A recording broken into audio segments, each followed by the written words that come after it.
Hello guys, this is Ice Angel with another visual novel, this one called The Sacred Sand. Rays of sunlight beat down violently on the outpost, burning the few snippets of shade there are into dust. Soldiers are camped out under canopies and sweating. Even the most resolute guard has half abandoned his duty to find a spot in the shade.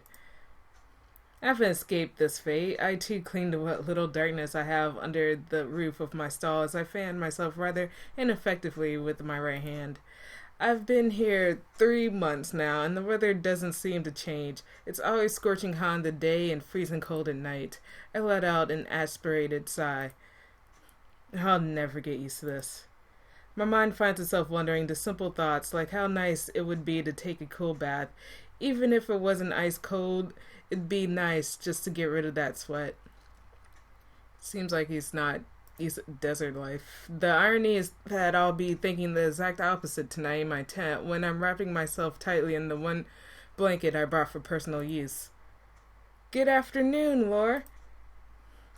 I jump at the sound of the voice. My mind had wandered so far away with the previous thoughts that it was a surprise to suddenly see a physical form in front of me. I like that expression. I steadied my heartbeat and strained myself out before responding. What can I do for you today, Charles? Tell me you have something cold to sell. Ha, if I did, I'd be keeping it for myself, or charging you for fortune that I could retire off of. That's cold, man. Sounds like a good plan, actually. Not cold enough, apparently. You're still sweating like a pig.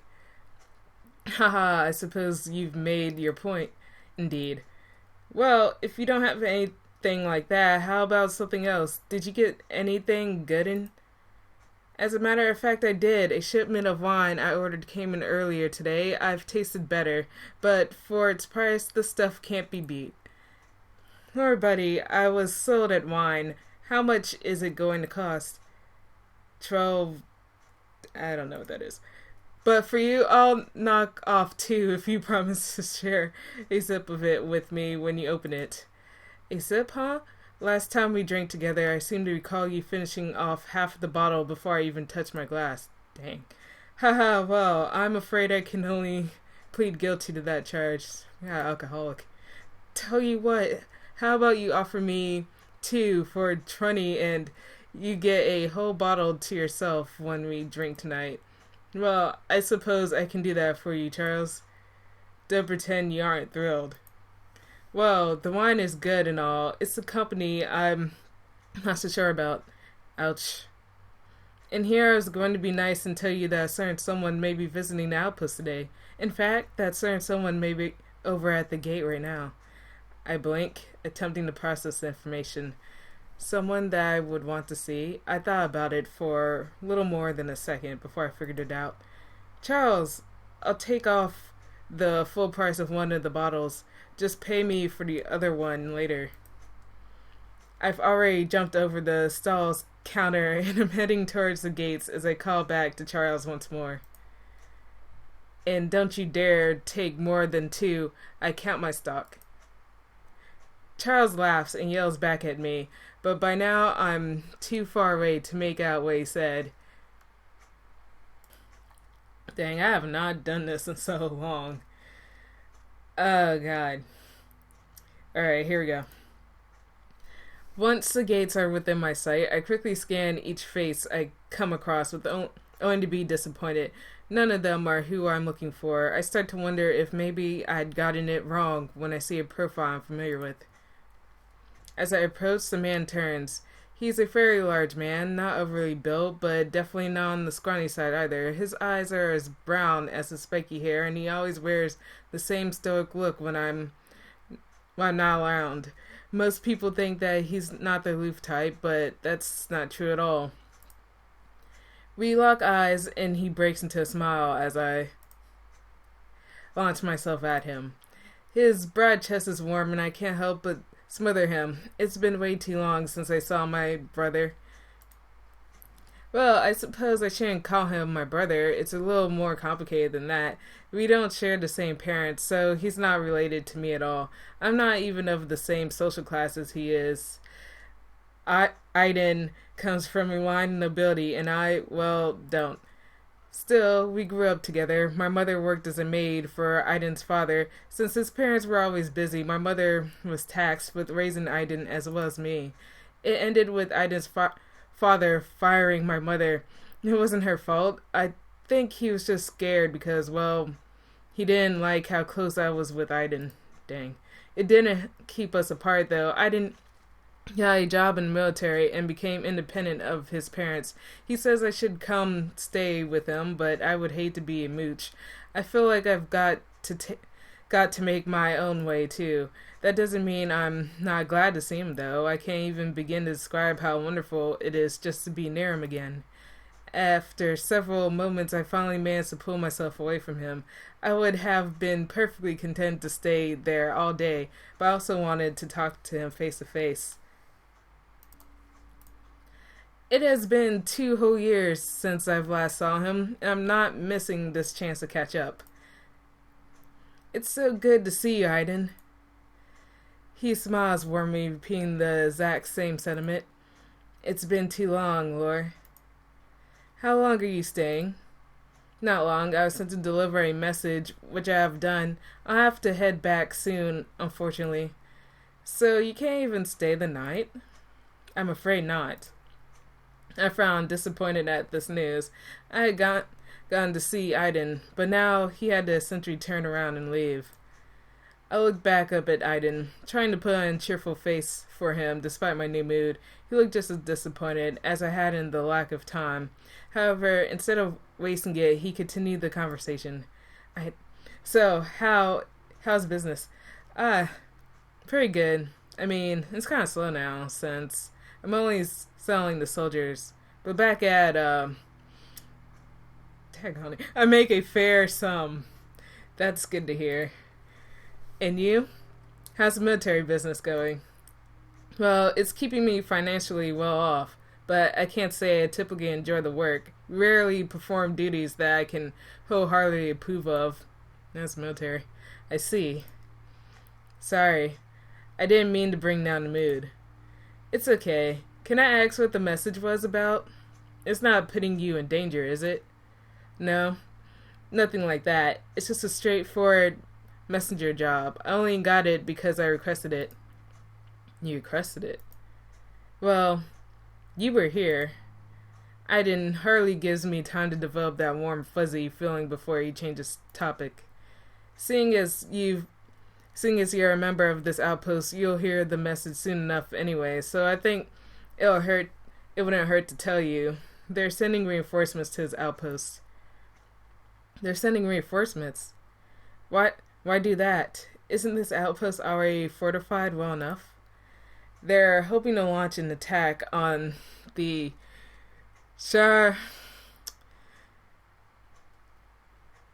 Shaharans from this outpost. Of course, it won't be a quick job. Even if we have the manpower, it doesn't change the fact that we still have no idea where... God, that's fancy stuff. Awahel actually is. Awahel? That's right. You wanna know. Excuse me for that. You know that Shaharans are generally known as nomadic, yes? They constantly move from one location to another. Yeah. It's the first thing you learn about them in history class. They say that is why they're so hard to wipe out. Gradoa has been trying it for a long time now, but there are always more groups out there. They keep switching locations, so they're hard to keep track of. Yes, correct. But apparently that information isn't entirely true. It's still a rumor at this point. But some of our I can't talk today. I just can't talk. But some of our informants say that they do in fact actually have one city, and that would be Wahel. Well, God, what's wrong with me? So, Gradoa wants to seek it out and destroy it. A grave look passes Aiden's face. He answers the question in one word. Yes, I see. All this nonsense would be over after that. I doubt it would be so easy. There are still groups that keep traveling. Arahel would only serve as a resting spot. It might ultimately weaken the Shire Hurons, but I doubt it would end anything. Then, what's the point? Why can't they just leave the Shire Hurons alone and send their soldiers home? Why do you have to put your life on the line when you don't have the slightest chance of a true victory? What if I don't want to have to worry about your well-being every second of every day? Or, it's not good enough, Aydin. The Shahurons have been attacking Grandua. If we don't stop them here, that means that many innocents could be killed or injured in one of their raids. Isn't that reason enough to fight? I don't care about them. Dang. You don't mean that. Laura, let's talk about something else. I'm sorry. Laura, you don't ever have to apologize to me. Whatever you've done or will do, I automatically forgive you. Aydin, you're too nice. It takes me a while to think of a new topic. I'm distracted by the twisted, knotted, upset feeling in my stomach left over from the previous conversation. I finally decide to ask another thing I've been curious about. Have you been getting my letters? Yes, I've read them all.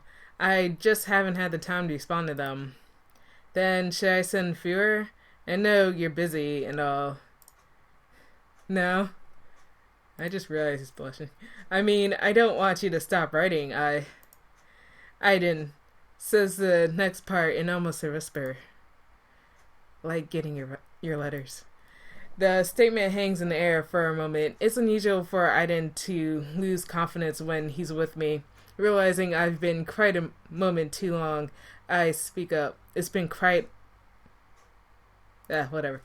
Then, I guess I'll just keep sending more. Yes. The mood returns to normal as a bell rings in the distance. The guards in the watchtowers ring them every hour on the hours, so that means that I have already wasted a good chunk of time with Idan. Idan looks back towards the outpost exit. I think that means that his time is up. Oh, I should probably let him go. He has been ordered to return quickly after all. Still, I don't think Idan would mind if I demanded just a little more of his time. Ooh. Yeah, whatever. Hey, Idan. Do you have enough time to go on a quick walk with me before you have to go? I can arrive a little late and not get too much of a scolding. Oh, I don't want to get you in trouble if you can't. Laura, I want to. Well, alright. But don't get upset at me when they chew you out. Note that I was willing to let you leave. Are you free from any guilt? You have my word. But you are free from any guilt. Ha. Some soldier you are. Well, come along. I'll show you where I've set up shop. Well, here's my stall. I've kindly been given this corner to do whatever the heck I want with, as long as I sell stuff, of course.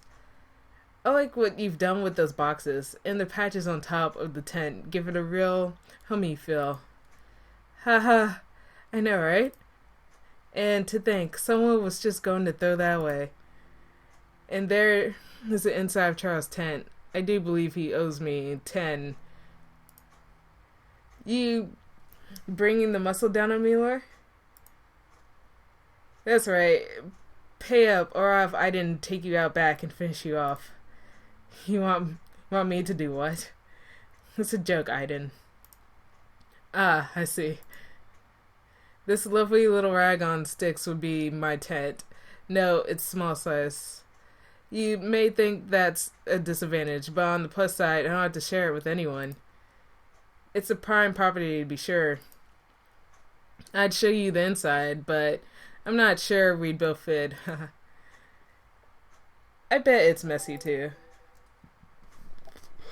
Hey, now. It might be true, but ever since that I didn't just assume that. You never keep could keep your area clean. Remember that time you left my toy horse out? Her mother got so angry when one of our exalted guests tripped on it. Count Corbin never did come back to our house after that. Dang. Yeah, I still remember how the heck he missed seeing that wooden horse when it was so blatantly out in the middle of the dining room. Sorry about that, by the way. It's fine. I actually didn't like him at all that much in the first place. I didn't either, but that doesn't change the fact that your mother punished you for the horse when I was the one that left it there, jerk. I should have told her the truth, but when you confessed to it, I just lost the nerve. If you had confessed, she probably would have fired your parents right then, and I wouldn't have had a brother. I'm glad you kept your mouth shut. Yeah, absolutely yes. And our last stop would be the gate. It's not actually very interesting. In fact, I think it's very vile considering what it means that we have to part ways now. Yeah. Well, you better get going before they get too angry with you. I want to tell him to just stay, but I can't really do that. I do actually understand that he has to go back at some point. I just wanted to be selfish a little longer. 2 whole years apart, and when I finally get to see him, it's only for this brief window of time. My face starts to burn slightly, and trails of wet tears slowly make their way down my face, despite my effort to hold them back. Oh, Lord. I feel like an idiot for crying in front of him, especially over something so stupid and trivial. What? You're crying a little. I am not. Okay. I just hate that you have to go and leave so soon, that's all. Lord. Yeah? Instead of responding with words, he leans in and kisses me lightly on the forehead. It only lasts a fraction of a second, but my mind wraps itself around that moment for a couple of minutes after that action has already died away. I'll come see you again. The first chance I get, alright? The first chance you get? The first chance I get. Promise? I promise. Okay. Take care, Laura. You too, Aydin. That said, Idan turns and leaves. I watch him go until his form has disappeared entirely in the distant sand. It's only then I think I should have sent him off with some water or at least some bread. I mentally kick myself for not thinking of it when Idan had stood right in front of me. It can be helped at this point as I head back to my stall to pack things up for the night. The moon is already high in the sky when I head back to my tent. Once I get inside, I crash on my sleeping bag and fall asleep.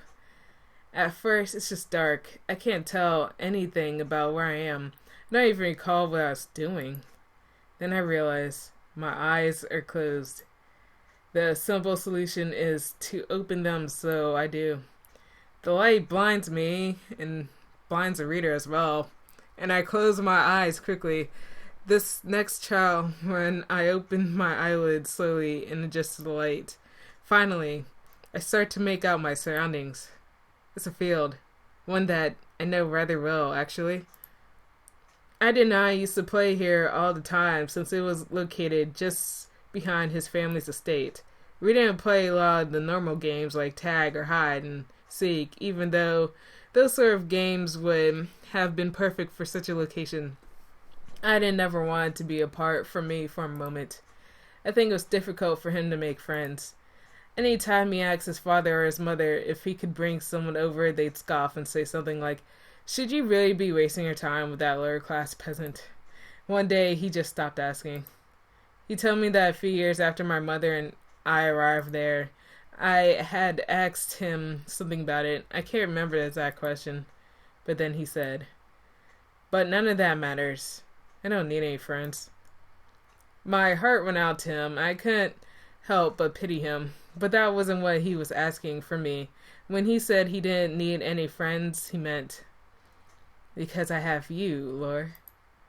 My eyes fluttered open, and I see the familiar setting of my tent's patched roof. I am about to roll over and go back to sleep when I hear some shuffling noises that weren't created by me.